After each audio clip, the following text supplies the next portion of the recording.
about that if the heats are anything to go by.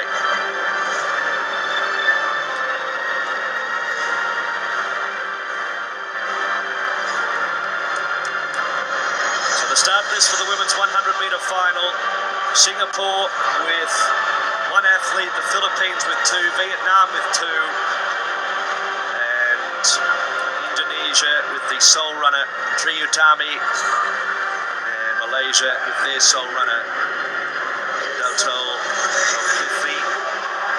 Zulkifli on a time of 11.62 in her heat, but there seemed to be more upside to second and third, with Richardson second and Liu was coming down the outside to narrowly miss from Vietnam. This is a different race, the final. Triyutami from Indonesia, she's in her top form at the moment. Personal best of 11.88 run this season. Princess Joy Griffey.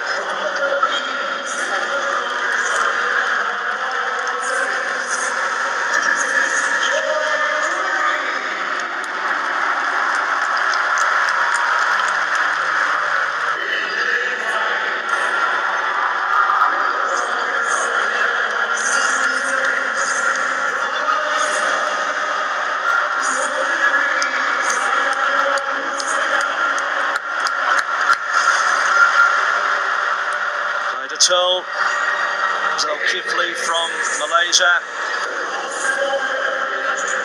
Here's Wanakit, Tassaporn Wanakit from Thailand.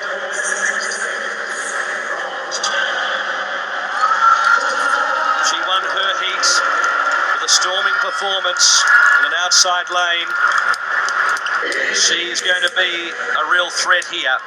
It does look as if the main chances are in lanes 5, 6, 7, 8 and 9.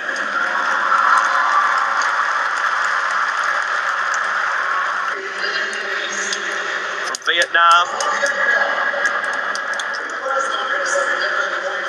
you see Yuan Nguyen. And Liu Kim Fung for Vietnam. Expect her to be storming home as well. The late closers will be in lanes 7 and 9, Richardson and Liu.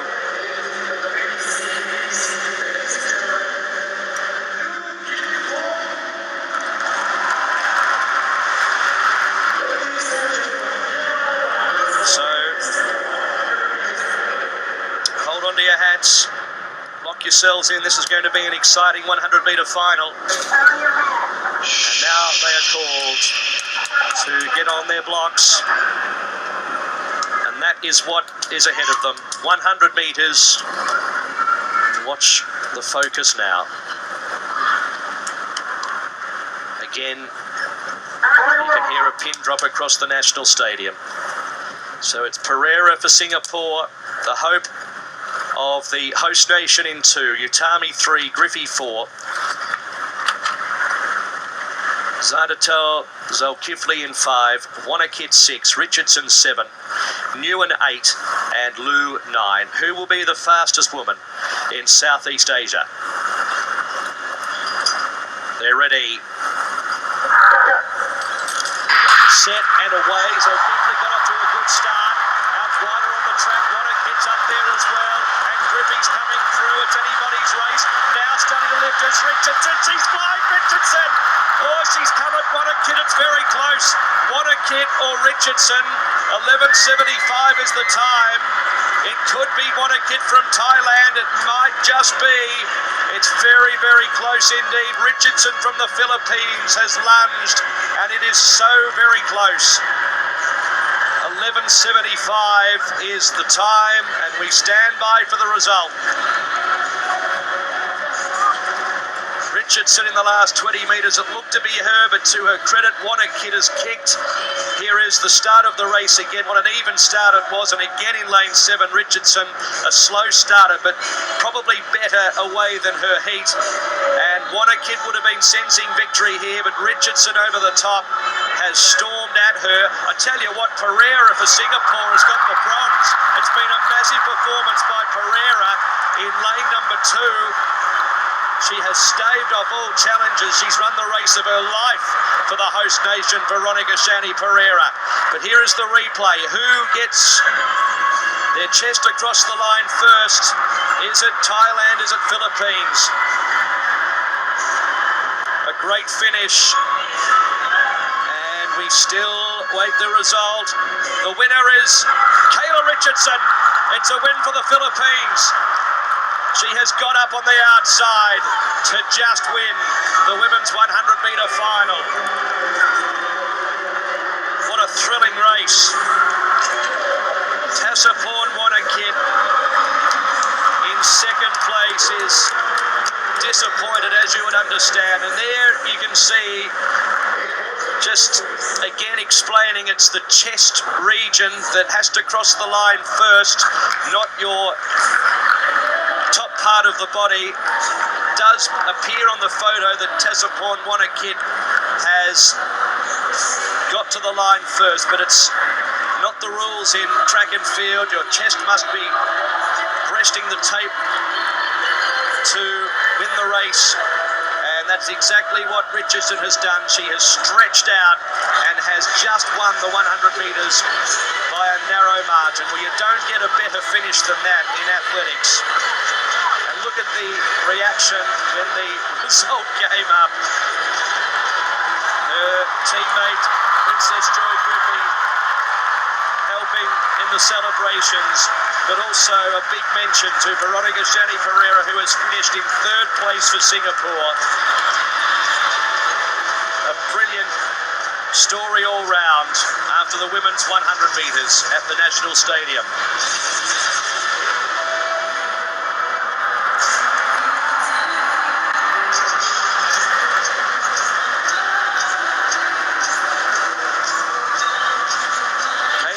Richardson.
Philippines taking the gold medal, Thailand coming in with the silver, and Singapore's very own Shanti Pereira takes home the bronze in the women's 100-meter final sprint.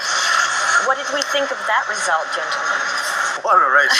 Absolutely enjoyed that. I'm really super proud and impressed with Shanti. She was just she fought all the way, right? And I think she got a better start. Than in the heats. And then she just pushed on, and then she got a bronze. I'm really so happy that she got it. When we look back at it now, Shyam, she started so well, didn't she? It was right at that halfway point. We was cheering, thinking she was right in the mix. Exactly.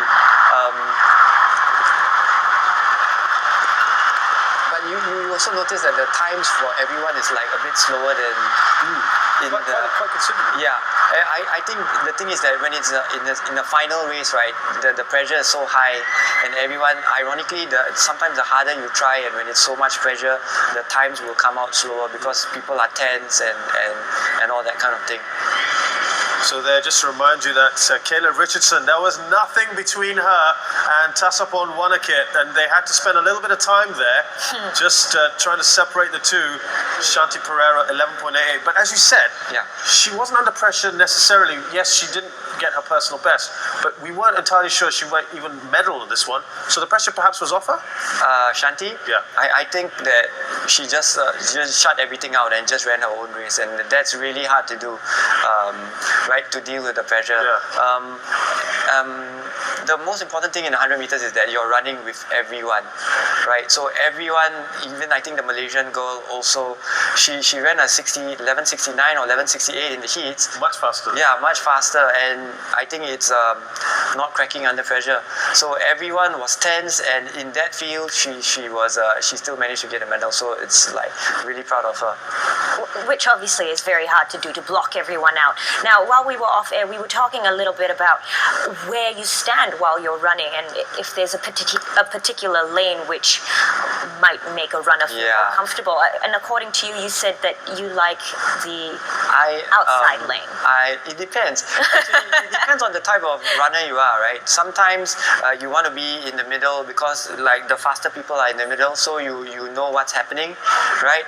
But that can actually be a disadvantage because then you're focusing on other people and not on the mechanics, right? So I think if you recall, in those days they had Linford Christie, who was famous for his like tunnel vision, right? The camera would come right in front of him, and then he'd just stare through the camera, and he doesn't care who's in front of him or who's behind him. So some people, I think it worked well for Shanti because she was in lane 1 and she just didn't care about anyone and just focus on the mechanics of how she moved, and this is really great.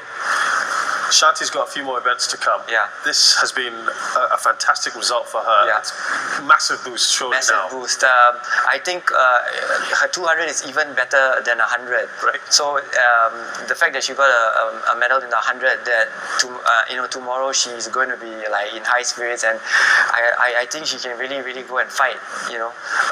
It's something we can be optimistic about. Now, did you expect this result? Did you think that Shanti was going to get bronze, or did you think that maybe next time she'll get? I didn't know because I thought it was really tough, right? I thought that she would be fighting for bronze with I think 2 others, but in the end she was like a very clear bronze, so she rose to the occasion.